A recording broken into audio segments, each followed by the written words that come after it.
Hello everybody, welcome to In the Shop. This is Thoman's Guitars and Basses. I'm Andy Ferris, sat next to the very beautiful Guillaume. Hi guys. I'm very excited to be in a video with you. Firstly, welcome to In the Shop. Thank you. You're welcome. I've been looking forward to that. Good. We have got 5 reasons why you need a switcher. And Guillaume's going to educate me because I'm thinking of buying one, and he said, well, I'll teach you. And I said, let's make a video. So, coming in, Guillaume, number 1, why do I need a pedal switcher? The main reason why you need one is because knowing you have a lot of pedals, and going from a clean sound with delay to a crunch sound with modulation is going to take you 4 taps or 5, you know. And with a switcher, you only need 1. So, What?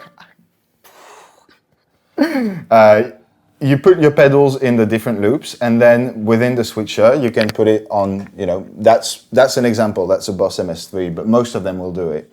You go on memory mode, and then you can create patches which activate the different loops or the different built-in effects. So you do whatever you want. If you want to go from 5 pedals activated to 4 pedals to 1 pedal or 2, that you can do anything. Any configuration is just going to take 1 click instead of 5. So all the pedals are independent from each other. Yeah. And that thing is telling... It's just telling your guitar signal where to go. Okay. Pretty simple. Pretty simple. So no tap dancing as well. No tap dancing. Finished. Awesome. So reason number 2 is that it's going to drastically improve your sound quality. Okay. Even if you're using true bypass pedals, the signal is still going through the input and the output of your pedal physically. So there's a resistance, so it affects your sound.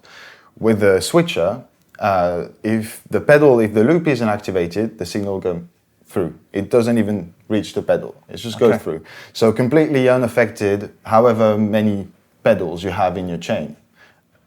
So a switcher with good quality cables, and that will allow you to hear the pedals as they were intended to sound, not being affected by all the others. So looper equals better tone? Yes. Love it. Undoubtedly. Reason number 3 is something that's really useful to me, and I think is only doable with a switcher, mostly in live situations, is that you can rearrange your pedal order. So like, if in a certain situation you want to boost before your gain pedal to, make it tighter and sort of bigger, that's one sound. And if in another patch you want to boost the volume, so use the boost after the gain pedal, you can. And you don't have to unplug anything or just touch the board. It's just within your patch, you can select that one goes there, that one goes there. And then you have same 2 pedals, but different organization and sound structures, which is really cool. I had this issue a few years ago in a band where I wanted the sound, as you just said, the booster, then the overdrive, and then sometimes wanted to boost the sound of the overdrive. Yeah. So I had 2 boosts. Yeah. So with a switcher, a looper, you don't need 2 boosts. No. Because you can change the on the fly. You can put it before, after your gain pedal, and then get different results. That's really good to experiment with stuff. I don't know if a delay is good before or after that, or a modulation should go before gain or after gain. You can experiment without having to recable everything every time. Number 4 is something we have not demonstrated today, and that's having a tidy pedal board. But in theory, you could have a very tidy pedal board by using a switcher. Absolutely, yeah. You don't really have to mind where each pedal goes anymore. You can put the top-mounted one next side to side and the side-mounted ones underneath, for example. Make things a lot easier for you to wire, and then just program what goes where on the switcher. Just like a lot cleaner result. This is a bad example because we're yeah, that was we have no excuse. Yeah, sorry. But yeah, I see what you mean. So you have any pedal wherever you want on your pedal board, and using the looper switcher thing, then that's what's controlling it. Yeah. My mind is blown. You need your mind blown at least once a day. Well, there it is. Reason number 5 to me is it makes it a lot easier to troubleshoot your pedal board. So if you have any issue with pedals that are running in series, you really have to test each and every single patch cable, power, pedal. If you have an issue with a switcher, you can just bypass the loop that's faulty. Whether it comes from the pedal, the power, the cables, it's just one isolated loop. So you can bypass it and everything else is still working properly. So like for live musicians, gigging musicians, that's a lifesaver.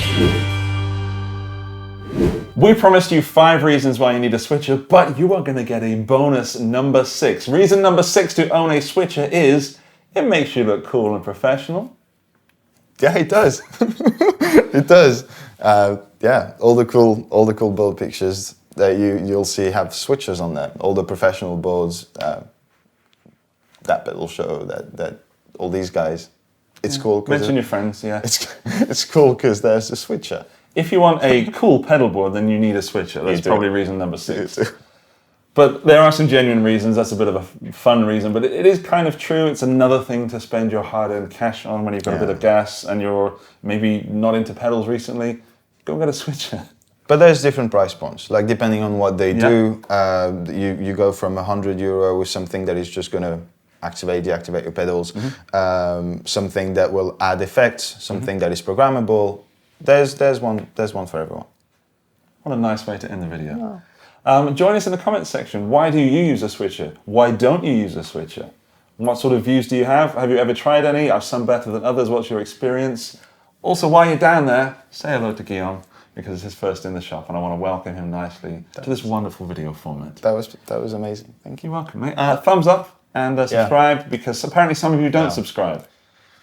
Don't do that. You know, don't be like that. Don't be that person. have it coming. Any final words, G? Don't miss out.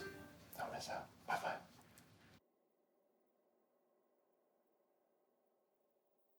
Great job.